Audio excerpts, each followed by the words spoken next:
Here's what I need you to understand right now. We're staring down the barrel of stagflation again, and it's all because diplomatic negotiations between America and Iran just collapsed spectacularly. This isn't just some foreign policy hiccup. This is going to hit your wallet hard, and I'm going to explain exactly how. Let me walk you through what went down over the weekend.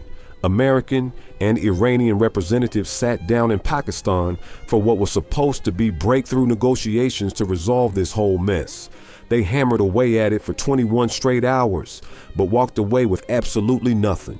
According to Vice President J.D. Vance, America put its best and final proposal on the table, made crystal clear what we could live with and what was completely off limits. Here's where everything fell apart. The United States demanded a rock-solid, long-term guarantee that Iran would never pursue nuclear weapons. Vance made it clear that without that ironclad commitment, there's no deal whatsoever. He stressed that America negotiated honestly and kept President Trump in the loop every step of the way. The delegation was constantly checking in with Trump and his entire security team throughout the marathon talks, but despite all that effort, they got nowhere. Now, Iran's state-controlled media is spinning this completely differently. They're claiming the talks crashed because America made unreasonable demands. Iranian officials say they couldn't bridge the gap on multiple critical issues, not just the nuclear question, but also giving up their ballistic missile program, stopping funding for terrorist groups like Hamas and Hezbollah, and reopening the Strait of Hormuz. Both sides are pointing fingers. There's no agreement, and frankly, there's no roadmap to get back to the negotiating table. And here's where it gets absolutely wild. I couldn't make this up if I tried. Since President Trump can't force Iran to reopen the Strait of Hormuz right now, he's decided to flip the script entirely. Instead of Iran blocking the strait, Trump announced that America will impose our own blockade starting Monday morning at 10 o'clock. Think about this. Before this conflict erupted, roughly 140 ships passed through the Strait of Hormuz every single day. During the recent ceasefire, that number dropped to just 6 ships daily, mostly Chinese vessels. Now Trump wants to shut it down completely. 2 different countries blocking the same waterway. The shipping insurance companies must be having nightmares. But here's the part that's going to devastate the economy. The Strait of Hormuz isn't just any shipping lane, it's absolutely critical to global commerce. About 20% of the world's oil flows through that narrow passage, representing over 40% of all oil exports globally. And that's not even counting other essential commodities like fertilizer, where 25% of global exports go through there. Any escalation is guaranteed to choke off oil supplies and send prices through the roof. You're already feeling this at the gas station, and it's about to get much worse. Now, I know some of you are thinking, wait, doesn't America produce enough oil? Yes, we're technically energy independent and even export oil, but here's the catch. We still import 6 million barrels every day. Plus, American oil companies sell to whoever pays the highest price, often shipping overseas instead of keeping it here, which drives up domestic prices. Right now, about 3 dozen ships are being rerouted around Africa to reach the Gulf of Mexico. But that's like putting a Band-Aid on a severed artery. Remember, we're talking about 140 ships daily that normally use this route. Sending cargo ships on these massive detours to Europe or Asia costs a fortune and takes weeks longer. Why should you care? Because higher oil prices inject inflation directly into everything you buy. When oil goes up, gasoline prices spike, shipping costs explode, and every business faces higher operating expenses. Those costs don't just disappear, they get passed straight to you, the consumer, driving up prices across the entire economy. Look at diesel prices right now, $5.66 per gallon. That's dangerously close to the record high of $5.81 we hit back in June 2022.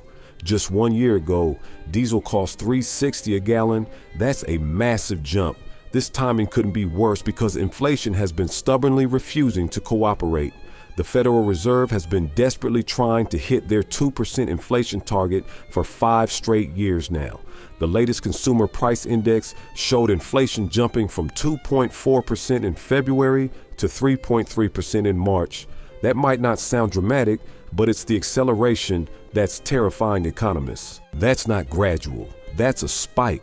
And April's numbers are probably going to be even uglier. The war against inflation that everyone thought we were winning, we're now losing ground fast. Here's what we're really looking at. Rising energy prices pushing inflation higher on one side and slowing economic growth on the other. Last quarter's GDP growth got revised down to just 0.5%.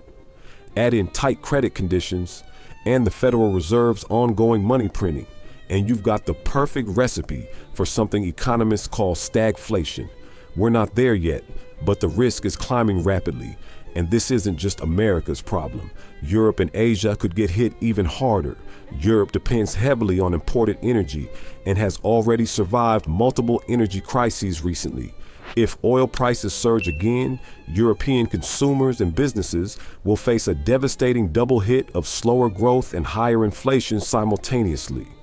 Why should Americans care about Europe's problems?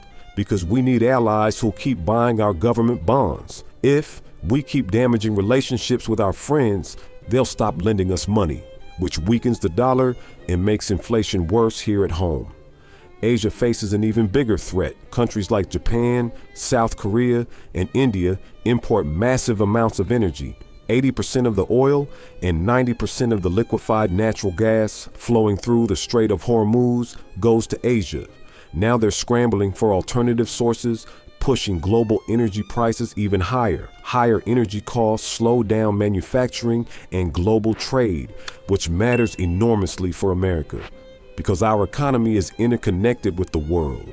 When Europe slows down, demand for American exports drops.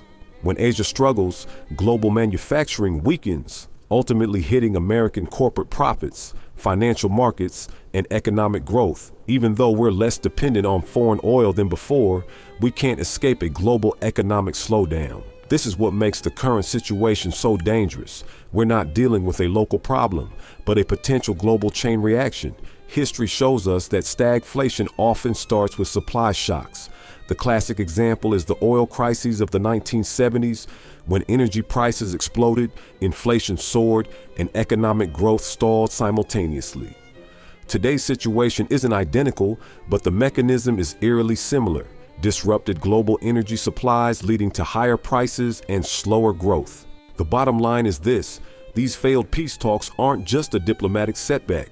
This has the potential to reshape inflation, interest rates, and economic growth for years to come, significantly increasing our risk of entering stagflation, which is exactly where we don't want to be.